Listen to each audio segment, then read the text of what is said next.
الحمد لله رب العالمين والصلاة والسلام على سيد الأنبياء والمرسلين وعلى آله وأصحابه ومن تبعهم ودعا بدعوتهم إلى يوم الدين أما بعد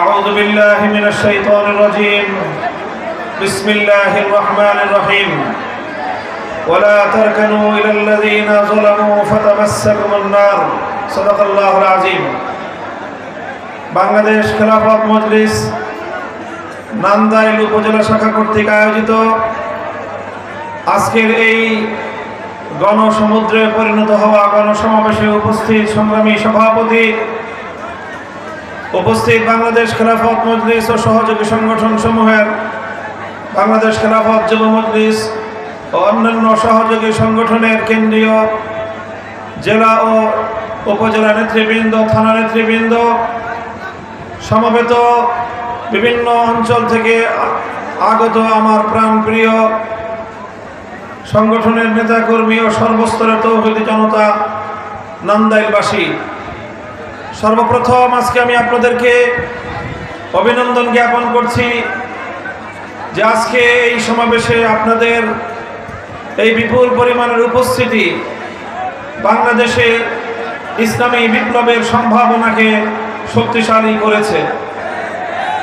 এদেশের মানুষ ইসলামকে কতটা ভালোবাসে এবং ইসলামের প্রতি তাদের যে আবেগ, তার এই প্রদর্শনীর মধ্য দিয়ে একটি থানা পর্যায়ের এই বিপুল পরিমাণ মানুষের উপস্থিতি প্রমাণ করে আগামীর বাংলাদেশ হবে ইসলামের বাংলাদেশ। আমি আল্লাহ পাক রব্বুল আলামিনের শুকরিয়া আদায় করছি, যে মহান রব্বুল আলামিন বাংলাদেশের মানুষের বুকের উপর জগদ্দল পাথরের মতো চেপে বসা স্বৈরাচারী সময়ের ফেরাউন, জালিম শাহী ফ্যাসিবাদী শেখ হাসিনাকে উৎখাত করে দিয়ে এদেশের মানুষকে মুক্ত বাতাসে নিঃশ্বাস গ্রহণ করার সুযোগ করে দিয়েছেন। আল্লাহুম্মা লাকাল হামদু ওয়া লাকাশ শুকর।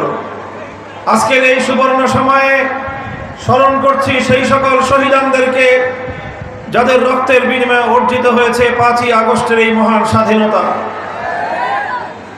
2009 সালের পিলখানা ট্র্যাজেডিতে শাহাদাত বরণ করে 57 জন সেনা কর্মকর্তা, 2013 সালের শাপলা চত্বরে নবী প্রেমের জ্বলন্ত দৃষ্টান্ত হিসেবে শাহাদাত বরণকারী হেফাজতে ইসলাম বাংলাদেশের নবী প্রেমিক শহীদানদেরকে স্মরণ করছি। বিশ্বনন্দিত মুফাসসিরে কোরআন আল্লামা সাঈদী রহমতুল্লাহি আলাইহির বিরুদ্ধে ঘোষিত নাটক সাজানো বানানো রায়ের মৃত্যুদণ্ডের সেই কল্পিত রায়ের বিরুদ্ধে ফুঁসে ওঠা কোরআন প্রেমিক তৌহিদি জনতা, যাদের মধ্যে পাখির মতো গুলি করে হত্যা করা হয়েছিল প্রায় শতাধিক প্রাণ। স্মরণ করছি 2014-15 সালে একটি একতরফা নির্বাচন করতে গিয়ে গুম, খুন ও হত্যাকাণ্ডের শিকার হয়েছিল বিরোধী দলের যে সকল নেতাকর্মীরা। স্মরণ করছি 2021 সালে বাংলাদেশের স্বাধীনতার সুবর্ণ জয়ন্তী উদযাপনকালে বাংলাদেশের গণমানুষের ইচ্ছা এবং আকাঙ্ক্ষাকে উপেক্ষা করে মুসলমানদের খুনি নরেন্দ্র মোদীকে বাংলাদেশে আনতে গিয়ে অতঃপর শান্তিপ্রিয় হেফাজতে ইসলামের বিক্ষোভ সমাবেশগুলোতে, বিক্ষোভ মিছিলগুলোতে ঠান্ডা মাথায় পাখির মতো গুলি করে হত্যা করা হয়েছিল 25 জন থেকে বেশি, 25-26 জনের মতো হেফাজতের নেতাকর্মীদেরকে। আর সর্বশেষ 2024 সালের জুলাই এবং আগস্ট মাসে বাংলাদেশটাকে মৃত্যুপুরীতে পরিণত করে ছাত্র জনতার বৈষম্য বিরোধী আন্দোলনকে রুখতে গিয়ে দলীয় সাঙ্গ হেলমেট লীগ, হাতুড়ি লীগ সহ সন্ত্রাসী লীগকে উস্কে দিয়ে, লেলিয়ে দিয়ে এবং প্রশাসনের মধ্যে ঘাপটি মেলে বসে থাকা আওয়ামী দালালদের ঠান্ডা মাথায় হেলিকপ্টার থেকে স্নাইপার দিয়ে নানাভাবে পরিকল্পিত গুলি করে করে হত্যা করা হয়েছে 1.5 সহস্র বাংলাদেশের দামাল কামাল ছাত্র জনতা ও আবার বৃদ্ধ মানুষকে। এই সকল শহীদানদের রক্তের প্রতি আমরা শ্রদ্ধা নিবেদন করছি এবং সকল শহীদ মুসলমানদের জন্য আমরা মহান রব্বুল আলামিনের দরবারে তাদের শাহাদাত কবুল করে রুহের মাগফিরাত কামনা করছি। সেই সঙ্গে আমরা শপথ করছি এই সকল শহীদদের রক্তের সঙ্গে ইনশাআল্লাহ আমরা কোনোদিন বেঈমানি করব না, আমরা গাদ্দারি করব না, এবং কেউ যদি এই রক্তের সঙ্গে গাদ্দারি করতে চায় আমরা প্রতিরোধ করব।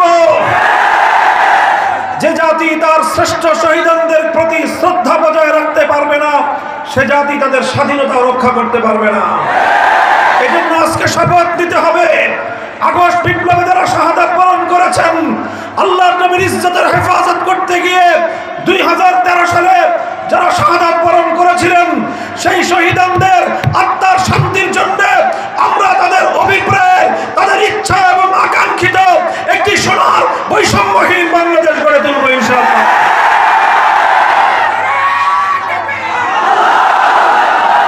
সংগ্রামী সাথী ও বন্ধুগণ, আমাদেরকে মনে রাখতে হবে, আমি এই বিপ্লবী ছাত্র সমাজ এবং এদেশের গণমানুষকে স্মরণ করিয়ে দিতে চাই, স্বাধীনতা অর্জন করা যত কঠিন, স্বাধীনতা রক্ষা করা তার চেয়ে বড় কঠিন।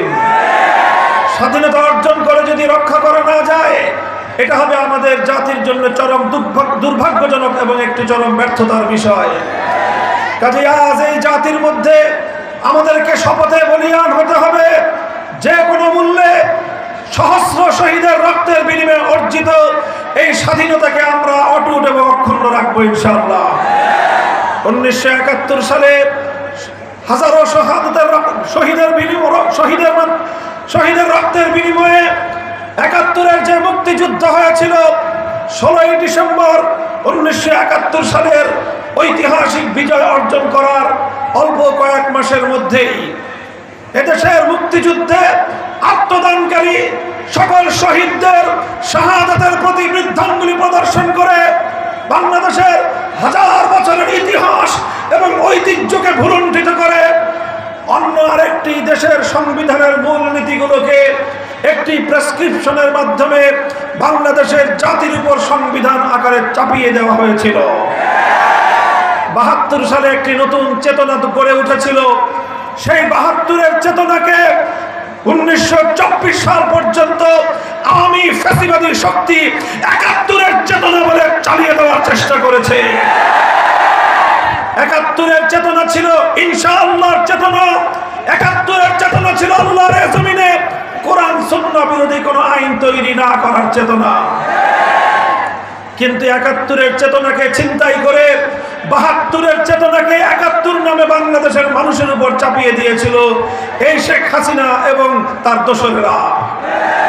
আমাদেরকে স্মরণ রাখতে হবে, 2024 সালের এই দ্বিতীয় স্বাধীনতার পরেও আবার শেখ হাসিনা তার ফ্যাসিবাদী অপশক্তি এবং পতিত স্বৈরাচারের দোসরেরা ঘাটতি মেরে বসে থেকে এই বাংলাদেশের বিভিন্ন অংশে, বিভিন্ন প্রশাসনের বিভিন্ন স্তরে বসে বসে তারা এখনো পর্যন্ত এই 5ই আগস্টের স্বাধীনতাকে আবার ছিনতাই করার পায়তারা চালাচ্ছে। আজ আমি আপনাদের কাছ থেকে শপথ গ্রহণ করতে চাই, আমি নিজেও শপথ নিতে চাই যে রক্তের মাধ্যমে স্বাধীনতা অর্জিত হয়েছে, এর চেতনাকে রক্ষা করার জন্য প্রয়োজনীয় হলে আবারও আমরা রক্ত দিব, আবারও আমরা শহীদ হব।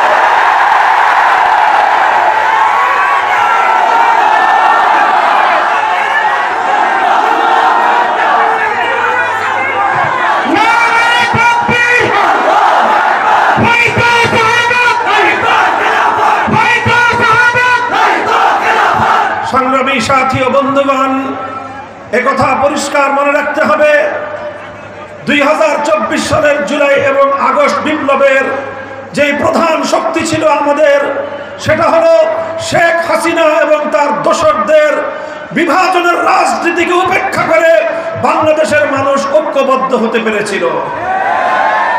শেখ হাসিনা চেয়েছিল দেশটাকে সবসময় বিভক্ত করে রাখতে। শেখ হাসিনা এবং তার পরিবারের মধ্যে একজনও মুক্তিযুদ্ধে শহীদ হয় নাই, একজনও শেখ হাসিনার পরিবারের শহীদ নাই। শহীদ তো দূরের কথা, তার পরিবারের কেউ 71 সালে মুক্তিযুদ্ধের রণাঙ্গনে যুদ্ধ করে নাই। কিন্তু দেখলাম তারাই হয়ে গেল মুক্তিযুদ্ধের সবচেয়ে বড় ডিলার।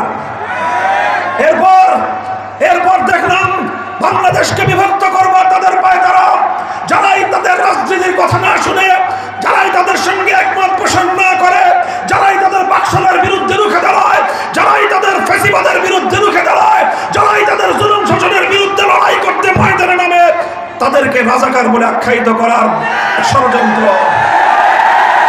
যখন আমার দেশের ছাত্র জনতা তারা বৈষম্যের বিলোপ চাইল, যখনই তারা কোটা সংস্কারের ন্যায্য দাবি তুলল, যখন তারা মেধার ভিত্তিতে দেশকে সামনের দিকে এগিয়ে নেওয়ার জন্য আন্দোলনে নামলো, আমার দেশের বিপ্লবী দামাল 4 কোটি ছাত্র জনতাকে রাজাকারের বাচ্চা বলে গালি দিল এই শেখ হাসিনা।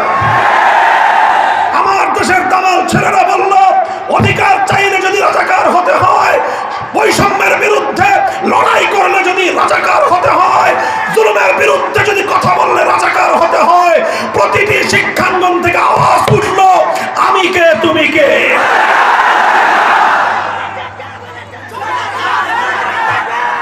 সংগ্রামী সাথী ও বন্ধুগণ, সেদিনই শেখ হাসিনার ভাগ্য নির্ধারিত হয়ে গিয়েছিল। এদেশের ছাত্র জনতা তাকে লাল কার্ড প্রদর্শন করেছিল, কিন্তু এরপরও পেশি শক্তির বলে তার সন্ত্রাসী ছাত্রলীগকে ছাত্র জনতার বিরুদ্ধে জ্বালিয়ে দিয়ে ছাত্র জনতাকে ভয় পাইয়ে দিতে চেয়েছিল, ছাত্র জনতাকে খুন করে তাদের আন্দোলনকে দমিয়ে দিতে চেয়েছিল। কিন্তু বাংলাদেশের দামাল ছেলেরা প্রমাণ করেছে, সাবাস বাংলাদেশ, জ্বলে পুড়ে মরে সরকার, তবু মাথা নোয়াবার নয়। আমরা বিশ্বাস করি আমার দেশের মায়েরা তাদের সন্তানদেরকে প্রেরণা জুগিয়েছে, এদেশের মায়েরা তাদের সন্তানদেরকে হাসি মুখে পুলিশের রিমান্ডে পাঠিয়ে দিয়েছে। আমার দেশের মায়েরা তাদের সন্তানদেরকে ফ্যাসিবাদের বিরুদ্ধে লড়াই করবার জন্য বুলেটের মুখে ঠেলে দিয়েছে। যে দেশের মায়েরা তাদের সন্তানদেরকে জুলুমের মোকাবেলায় বুলেটের মুখে ঠেলে দিতে পারে, সে জাতিকে কেউ দবায় রাখতে পারে না, বাংলাদেশকেও কেউ দবায় রাখতে পারবে না ইনশাআল্লাহ। ওরা চেয়েছিল বাংলাদেশটাকে আরেকটা দেশের অঙ্গরাজ্যে পরিণত করতে। শেখ হাসিনা বাংলাদেশের প্রধানমন্ত্রী হয়ে তৃপ্ত ছিল না, তিনি চেয়েছিলেন মুখ্যমন্ত্রী, তিনি চেয়েছিলেন তিলকবালী মুখ্যমন্ত্রী হতে।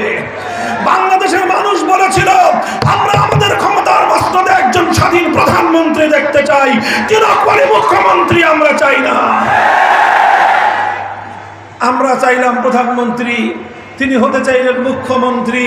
শেষ পর্যন্ত তাকে মুখ্যমন্ত্রী বানানোর জন্য এই 16 বছর 15 বছর যারা তার আশ্রয় প্রশ্রয় দিয়ে বাংলাদেশের মানুষের ইচ্ছা এবং বাংলাদেশের মানুষের মতামতকে ডুবায়ে ধরে বাংলাদেশের ক্ষমতার মস্তদে যারা টিকিয়ে রেখেছিল, তাদের দেশেই তার গন্তব্য হলো।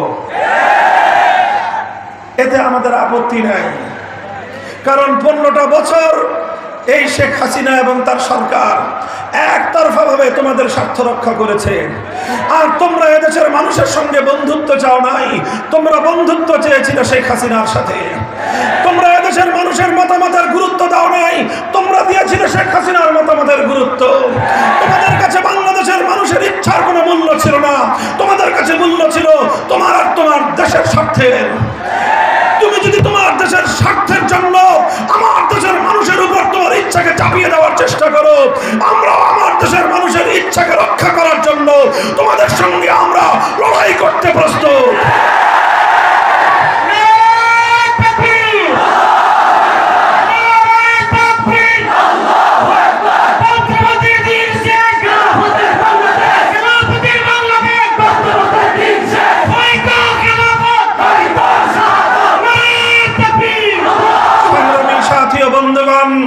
আমাদের পরিষ্কার কথা, আমাদের বক্তব্য পরিষ্কার। আমরা সংগ্রাম করে আন্দোলন করে এদেশের ছাত্র জনতা অভূতপূর্ব যে ঐক্য সূচনা করেছিল, এই আন্দোলনে এই সংগ্রামে আমার স্কুল থেকে কোমলমতি ছেলে মেয়েরা নেমেছিল রাজপথে, কলেজের আমার ছেলেরা নেমেছিল রাজপথে, ইউনিভার্সিটিগুলো থেকে আমার ভাইয়েরা নেমেছিল রাজপথে। আর আমাদের মাদ্রাসার ছাত্ররা 4 দেয়ালের বাইরে বেরিয়ে এসে টেকনাফ থেকে তেঁতুলিয়ায় বাংলাদেশের ইতিহাসে এক অভূতপূর্ব ঐক্যের তৈরি করেছিল। এই অভূতপূর্ব ঐক্য, এই স্কুল কলেজ ইউনিভার্সিটি মাদ্রাসার ছাত্রদের এই ঐক্য, এটাই পরাজিত করে দিয়েছিল শেখ হাসিনার বিভাজনের ষড়যন্ত্রের রাজনীতিকে। আমরা দেখেছিলাম এই সংগ্রামের বৈশিষ্ট্য, আমরা দেখেছিলাম এই সংগ্রামের স্বরূপ রাজধানী ঢাকা সহ বিভিন্ন জেলা শহরে বিভিন্ন থানা প্রপারে এই দৃশ্য বিশ্ব মিডিয়া দেখেছে, সামাজিক যোগাযোগ মাধ্যমে বহুল প্রচারিত হয়েছে। আমরা দেখেছি আমাদের ছেলেরা আন্দোলন করছে, সংগ্রাম করছে, মিছিলে মিছিলে রাজপথ উত্তাল করে তুলছে। যখনই নামাজের সময় হয়ে গেল, আমার কোন কলেজের ছাত্র দাঁড়িয়ে আল্লাহু আকবারের আযানের ধ্বনিতে বাংলার আকাশ বাতাস মুখরিত করে তুলল। আরেকটা ছাত্র কখনো ভার্সিটির কখনো মাদ্রাসার ইমামতির জায়গায় দাঁড়িয়ে গেল। শত সহস্র আমার সংগ্রামী ছাত্র জনতা তার পিছনে সারিবদ্ধ দাঁড়িয়ে রাজপথের পিচ ঢালা রাস্তাকে জায়নামাজ বানিয়ে আল্লাহর দরবারে সিজদায় লুটিয়ে পড়ল। আর এরপর নামাজের পরে দুহাত তুলে আল্লাহর দরবারে ফরিয়াদের হাত উত্তোলন করলো আর আল্লাহর কাছ থেকে স্বৈরাচারী ফ্যাসিবাদীর বিরুদ্ধে সাহায্য কামনা করলো। আমার আল্লাহ সাহায্য করেছেন কি করেন নাই?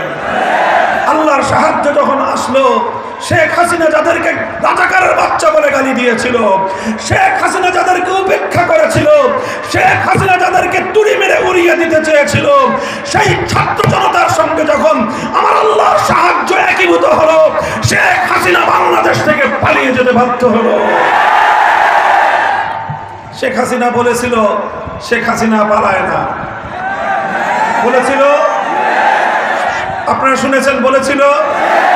এখন আমি এই নান্দাইলে হাজারো লাখো জনসমুদ্রের কাছে জিজ্ঞাসা করতে চাই, শেখ হাসিনা পালাইছে না পালায় নাই? যারা বলেন শেখ হাসিনা পালাইছে না পালায় নাই?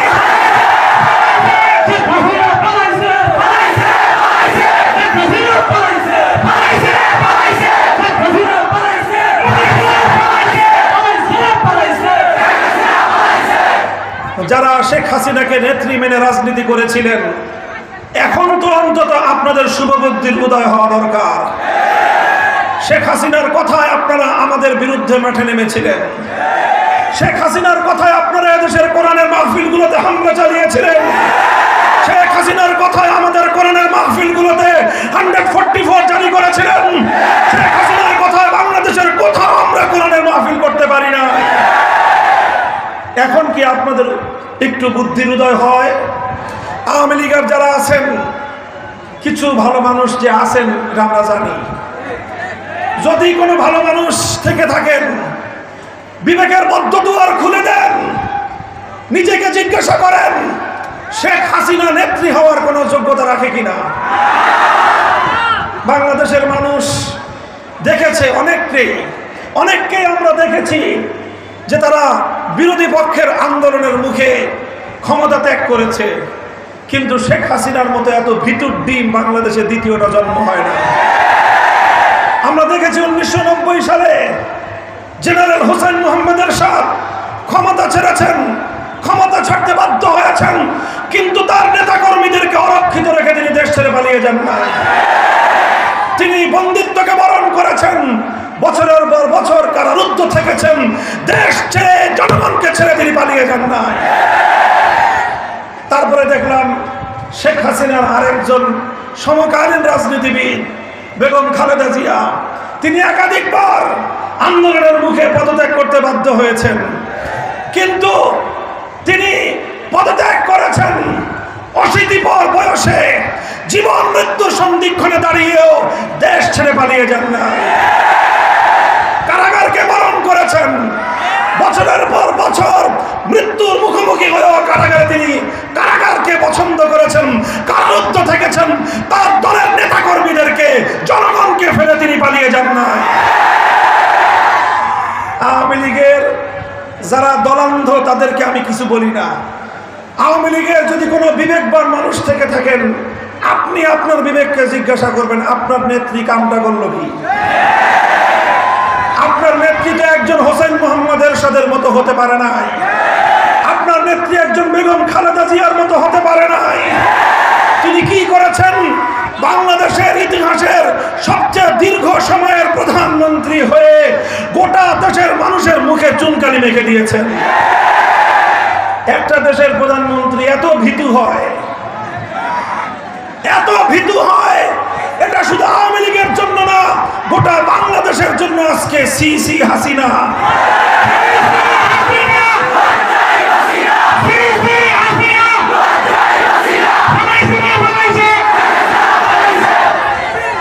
সংগ্রামী সাথী ও বন্ধুগণ, শেখ হাসিনা সেখানে গেছেন যাদের জন্য বাংলাদেশে কাজ করেছেন। শেখ হাসিনা বাংলাদেশের জন্য শাসন করে নাই, বাংলাদেশের জনগণের সেবা করার জন্য শাসন ক্ষমতায় আসে নাই। শেখ হাসিনা বাংলাদেশে প্রধানমন্ত্রিত্ব করবার জন্য ক্ষমতার মসনদে বসে নাই। শেখ হাসিনা ক্ষমতার মসনদে বসেছিল আমার বাংলাদেশকে ধ্বংস করবার জন্য। শেখ হাসিনা রাজনীতি করেছে বাংলাদেশের জনগণের কাছ থেকে প্রতিশোধ গ্রহণ করবার জন্য। শেখ হাসিনা রাজনীতি করেছিল বাংলাদেশটাকে লুটে পুটে বাংলাদেশের অর্থনীতির ভিতকে ধসিয়ে দেওয়ার জন্য, আর চূড়ান্তভাবে বাংলাদেশটাকে আরেকটা দেশের করতলগত অধীনস্থ করে বাংলাদেশের ভাব মর্যাদা ধুলোয় মিশিয়ে দেওয়ার জন্য। কিন্তু এদেশের মানুষ বহুবার প্রমাণ করেছে বাংলাদেশের মানুষ কোন আধিপত্যবাদকে মেনে নেয় না। তারা রক্ত দেয়, তারা জীবন দেয়, তারা লড়াই করে, তারা সংগ্রাম করে, তারা জীবন দেয়, এরপরে তারা বিজয় ছিনিয়ে আনে। এখন আমার আখেরি পয়গাম, শেখ হাসিনা চলে গেছে, উনি আবার বিভিন্নভাবে তার নেতা কর্মীদেরকে আবার নতুন করে উস্কানি দেওয়ার জন্য বলে যে তিনি নাকি সীমান্তের কাছাকাছি আছেন, চট করে ঢুকে পড়বেন। আমরা আহ্বান জানাই, আসেন,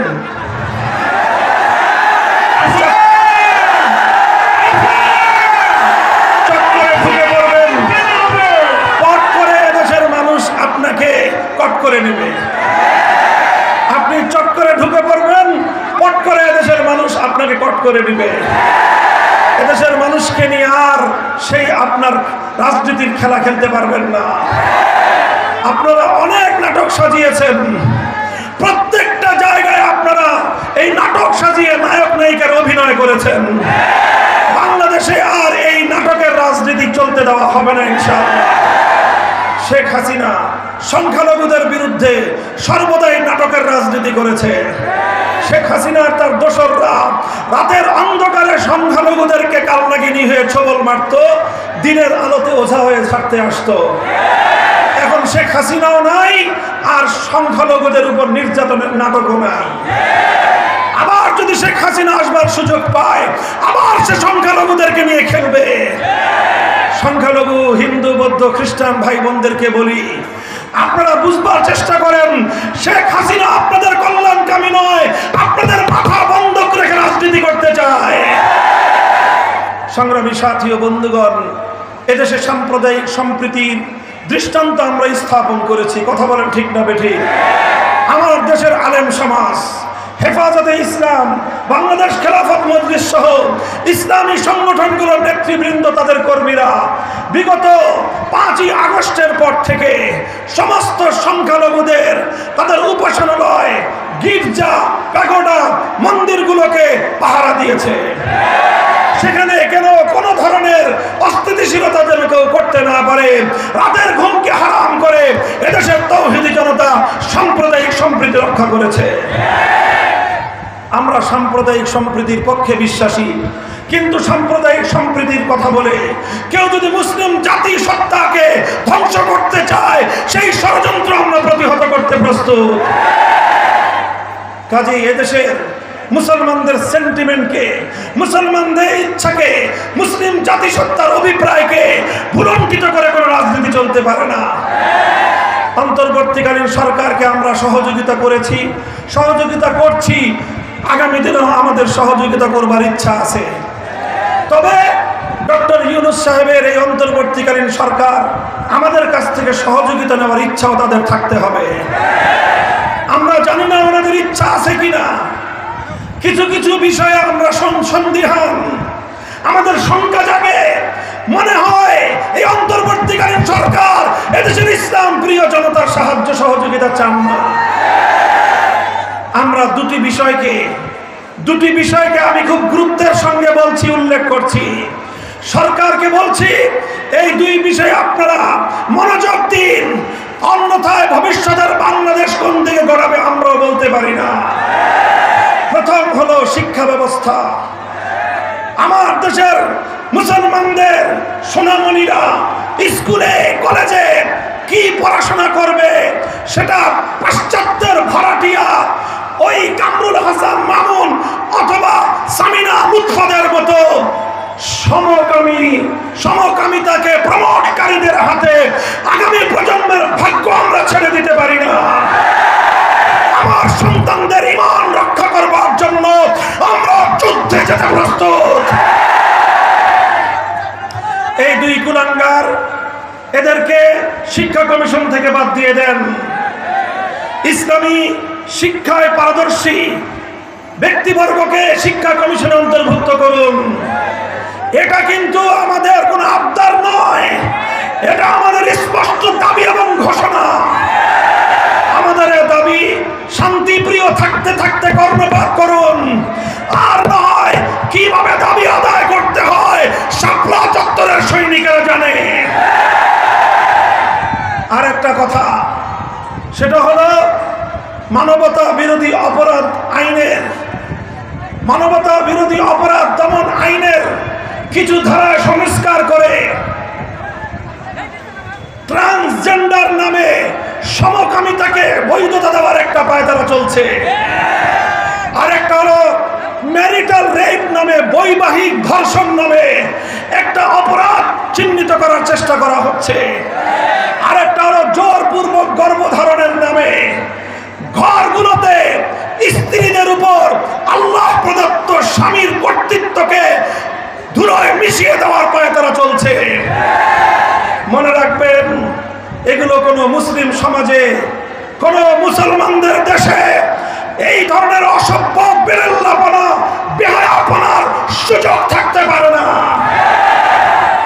যদি কারো সমকামী হতে মনে চায়, বাংলাদেশের বর্ডার খোলা আছে, শেখ হাসিনার সাথে যোগ দেন।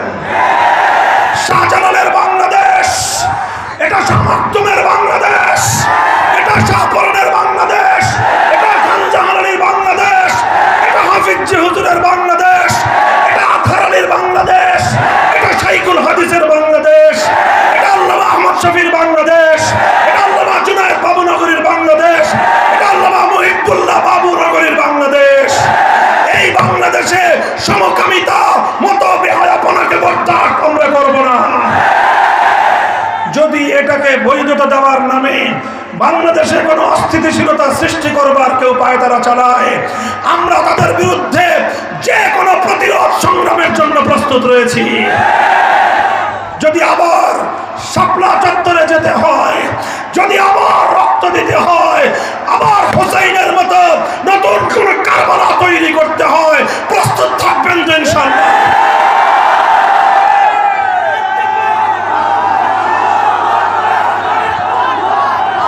আপনারা যদি প্রস্তুত থাকবেন, বেঁচে থাকবে বাংলাদেশ। আপনারা যদি জেগে থাকেন, রক্ষা পাবে বাংলাদেশ। আপনারা যদি প্রস্তুত থাকেন, রক্ষা পাবে বাংলাদেশের স্বাধীনতা ইনশাআল্লাহ। চূড়ান্ত বৈষম্যহীন ইনসাফপূর্ণ এক সমাজ গড়তে হলে মানব রচিত কোনো তন্ত্র মন্ত্র নয়, আল্লাহর জমিনে আল্লাহ প্রদত্ত রাজনৈতিক বন্দোবস্তের প্রয়োজন। আল্লাহ প্রদত্ত রাজনৈতিক বন্দোবস্তের নাম হলো খেলাফত ব্যবস্থা। তাই আমরা আহ্বান জানাচ্ছি, আসুন হাতে হাত রাখুন। টেকনাফ থেকে তেতুলিয়া বাংলাদেশ খেলাফত মজলিস, যুব মজলিস এবং ছাত্র মজলিসের পতাকা তলে শামিল হয়ে এক নতুন খেলাফতের বাংলাদেশ গড়ে তুলি আমরা। প্রস্তুত থাকবেন তো ইনশাআল্লাহ? ইনশাআল্লাহ আপনারা যদি প্রস্তুত থাকেন, দেখা হবে আগামীতে ময়দানে, সংগ্রামে, তাহাজ্জুদের কাতারে, শাহাদাতের ঈদগাহে ইনশাআল্লাহ দেখা হবে, কথা হবে স্লোগানে স্লোগানে। আপনাদের সকলের প্রতি আন্তরিক অভিনন্দন জ্ঞাপন করে, এই প্রতিকূল আবহাওয়া উপেক্ষা করে এই বিশাল জনসমুদ্র তৈরি করায় নান্দাইলের তাওহীদি জনতাকে আমার পক্ষ থেকে অভিনন্দন জানিয়ে শেষ করলাম। ওয়া আখিরু দাওয়ানা আলহামদুলিল্লাহি রাব্বিল আলামিন।